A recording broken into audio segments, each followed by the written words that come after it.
Hello, it's Spyro here from Binary. Today we're going to talk about weekly awesome nights of gaming that we have affectionately called WANG. This video is meant to involve some sort of gameplay, but due to issues between my screen capture software and Steam, it's going to be a series of screenshots. The first game we're going to play on WANG will be Age of Empires Online. This was chosen for several reasons. Firstly, it's a game that we've all played in some incarnation, whether it's the AoE line or Empire Earth. Also, this game is free to play on Steam, and so everyone can get involved. First off in the game, you'll want to select a civilization and name your home city. I also believe it asks you for a server. I've picked Athens. This is probably the best for you to do the same. At the home city, this will be your interface for all aspects of the game. If you want to play the single player, it will be done through the quests you'll be given by the NPCs on this screen. It has a more in-depth tutorial than what I'm going to go into, but I found it to be very slow as it tries to work in a storyline. We'll come back to here later to see how we get to the PvP part. Once your game has started, you'll need to start collecting resources as fast as you can. From the previous Age of Empires games, we're taught that an army marches on its stomach, and so food is the most important resource.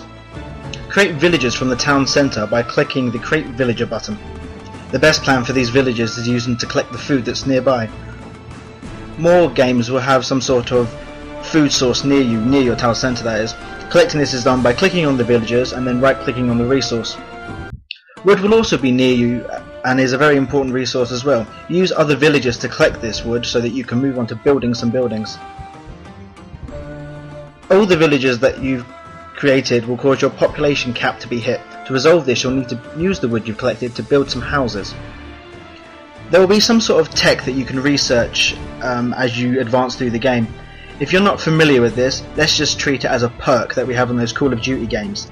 This perk is called Loom. It gives your villagers 50% more health. It's the juggernaut of the Age of Empires world.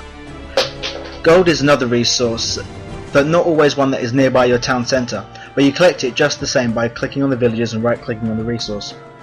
A scout is a unit on horseback that can be used to explore the map. It's also useful if you get into any fights with wildlife. At the barracks you can create more military units, making sure that you have the resources and the population space. Some resources, such as this stone, are far from your town centre, so storehouses can be built near the resource so that villagers don't have to travel all the way back to your original town centre to collect it.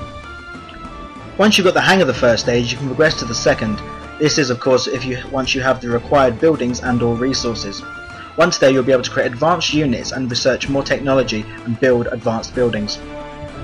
Back at your home city, you'll be able to click on the world map in the top right hand corner. From here you can select Sparta, which is where all the PvP is kept. This is where my knowledge of the game trails off, as I've had no one who's been able to test the PvP with me, so this on the night will be something new to all of us. Anyway, the first WANG will be held next Wednesday, which I believe is the 27th of June. I hope to see you all there. Send me your Steam name so that I can add you to parties so we can set this up more correctly. We'll be starting around 8 PM. Hope to see you on our first community playdate.